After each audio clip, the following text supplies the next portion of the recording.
আমি এখন দাবি নম্বর 4 উত্থাপনের জন্য সংসদ কাজে নির্বাচন কমিশন সচিবালয়ের দায়িত্বপ্রাপ্ত মাননীয় স্থানীয় সরকার, পল্লী উন্নয়ন ও সমবায় মন্ত্রী মির্জা ফখরুল ইসলাম আলমগীরকে আহ্বান জানাচ্ছি।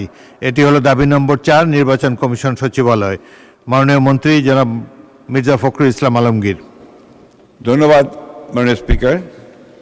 আমি মির্জা ফখরুল ইসলাম আলমগীর, মন্ত্রী স্থানীয় সরকার, পল্লী উন্নয়ন সভা মন্ত্রণালয়, নির্বাচন কমিশন সচিবালয় খাতে 2026 সালের 30 জুন তারিখে সমাপ্য অর্থ বছরের প্রয়োজনীয় উন্নয়ন ব্যয় নির্বাহকল্পে মহামান্য রাষ্ট্রপতিকে অনধিক 328 কোটি 70 লক্ষ টাকা মঞ্জুর করার জন্য দাবি জানাচ্ছি।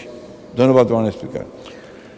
মাননীয় সদস্যবৃন্দ, যেহেতু এই দাবির উপর আলোচনা না করার ব্যাপারে নোটিশদাতা মাননীয় সদস্যগণ সম্মত হয়েছেন, সেহেতু এটি সরাসরি ভোটে দিচ্ছি।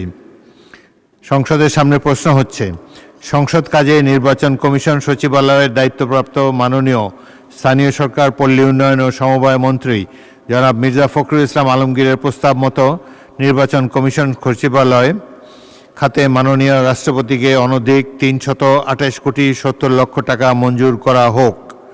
যারা এই প্রস্তাবের পক্ষে আছেন তারা হ্যাঁ বলুন, যারা এই প্রস্তাবের বিপক্ষে আছেন তারা না বলুন।